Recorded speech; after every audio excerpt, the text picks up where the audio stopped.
হরিনামে মানুষ চির মুক্তি পায়, হরিনামে মানুষ চির মুক্তি পায়। পাখিটা খাঁচার মধ্যে থেকে ছোট্ট ঠোঁট নাড়িয়ে নাড়িয়ে বলছে, না না না, হয় না। পাঠক ভাবছে কি, এই ছোট্ট ঠোঁট নাড়িয়ে কে বলে কথা? আবার বলছে হরিনামে চির মুক্তি হয়। এখন খাঁচার দিকে তাকিয়ে দেখে পাখিটি বলছে, না না না, হয় না। এইবার লক্ষ্য করেছে খাঁচার থেকে পাখিটা স্বপ্নারায় কথা বলছে। আরে শালা, আমি বলি হরিনামে মুক্তি পায়, ও বলে হয় না। পাঠক ভাগবত রেখে পাখির কাছে গিয়ে বলছে, আমি বলি হরিনামে মুক্ত হয়, তুই বলিস হয় না, ব্যাপারটা কি রে? বলে আমি আবারও বলছি হয় না। পাঠক রাজাকে বললেন, আপনার বাড়িতে বৈষ্ণব সেবা হবে না। রানী দৌড়ায় এসে ধরেছে বৈষ্ণবের পায়। রাজদরবারের সবকিছু দিয়েও যেন বৈষ্ণব সেবা হয়, বৈষ্ণব সেবায় যেন আমরা বিমুখ না হই। পাঠক বলছে ভাগবত পাঠ হতে পারে, বৈষ্ণব সেবা হতে পারে, যদি এই পাখিটা তুমি দেওয়া হয়। রাজা বললেন, ও প্রতিদিন সকালে কৃষ্ণ গুণ গায়, আমি শুনে রাজদরবারে যাই, এই আনন্দ আমি পাই। পাখিটা দিয়ে দিলে তো আর সঞ্চয় নাহি পাই, কি করা যায়? রানী বললেন, পাখি যাই যাক, তবু বৈষ্ণব মনে যেন ব্যথা না পায়। পাখি দিয়ে দিল।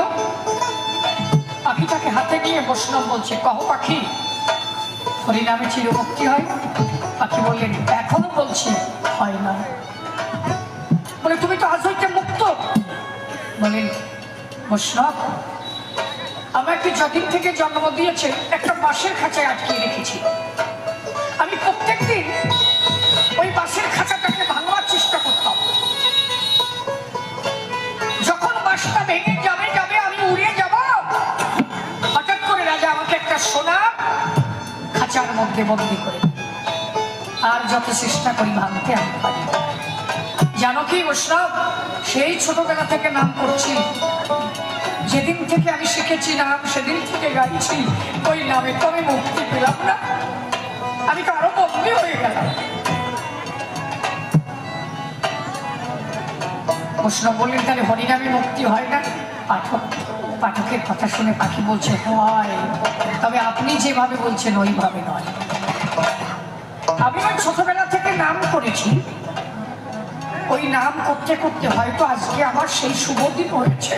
আপনার মতো বৈষ্ণব নাম করতে করতে বৈষ্ণবের হয়েছে আমার দর্শন। আজ হতে আমি মুক্তি পেয়েছি। আমি না এই মুক্তির কথা বলিনি, আমিও তো জানি একদিন ছেড়ে যেতে হবে আমার এই জীবন। আমি জানি তাই একদিন পরের সন্ধানে আমারও যেতে হবে। আমি তো সেই মুক্তি চাই, আজকে সেই মুক্তি পেয়েছি, আমি কোনোদিন যা পাই পেয়েছি। বলে, সেটা কি? বলে, আমাকে একটু ছেড়ে দাও, আমি একটু আমার রাজার কাছে যাই। পাখিটাকে ছেড়ে দিল, পাখি হাতের থেকে রাজার কাছে গেল। রাজার কাছে গিয়ে বললো, রাজামশাই, সারা জীবন আপনার গুণ খেয়েছি, আপনার গুণ তো আমার গাইতে হয়। সারা জীবন আপনার খেয়েছি, আপনার একটু উপকার না করলে হয়? বলে, সে তো বুঝলাম, আমি তো তোকে ছেড়ে দিলাম, আমার আবার কি উপকার করবো বল দেখি আমার। ডাকতে বলছে, রাজামশাই, যেখানে সাধু সঙ্গ ভক্ত সঙ্গ, সেখানে রাজাও নাই, প্রজাও নাই, সেখানে মন্ত্রীও নাই, সেনাপতিও নাই, সেখানে বৈষ্ণব যেখানে, সেখানে সবাই সমান।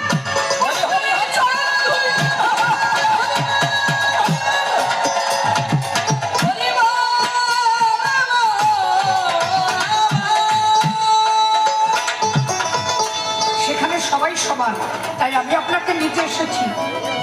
আপনি জীবনে যা পান নাই, আজ আমি আপনাকে দেবো তাই। বলে, তুই ছোট্ট পাখি, কি দিতে পারিস সবাই? বলে, যা কোনোদিন কেউ দেয় নাই তোমারে।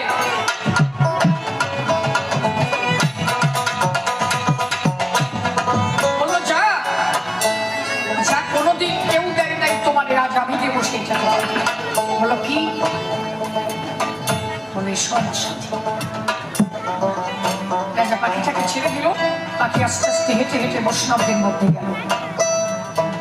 বললো রাজামশাই, আজকের দিনে আমি যা বলি এই কথাটুকু শোনে। কি বলে? আপনার কাছ থেকে সবাই শুধু নেয়, আপনারা তো কিছু দেয় নাই। বলে আমি রাজকার্য থেকে, রাজকোষ থেকে পাই। বলে এটা তো পার্থিব ধন, অপার্থিব করি আপনারা কেউ কোনোদিন দেন। আজকে আমি দেবো তোমার চাই। এই যে যত ভক্ত এসেছে না, আমি আজকে ঠোঁট দিয়ে প্রত্যেকটা ভক্তের চরণগুলি নেব। তুমিও আমার সাথে সাথে ভক্তের চরণগুলি নেও, যাতে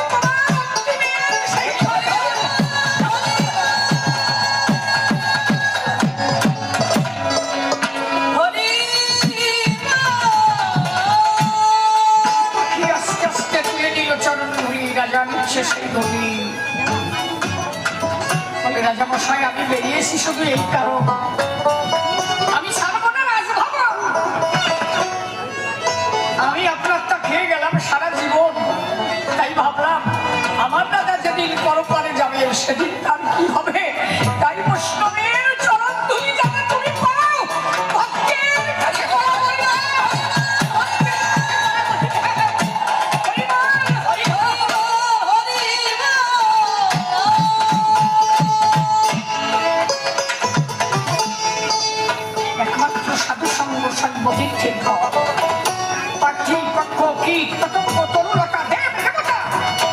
সবাই চাহে সাধু সঙ্গ।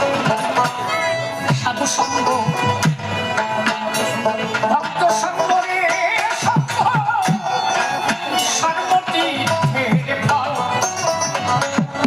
আমার কপালে হলো না তারে, আরে জন গেল রে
Oh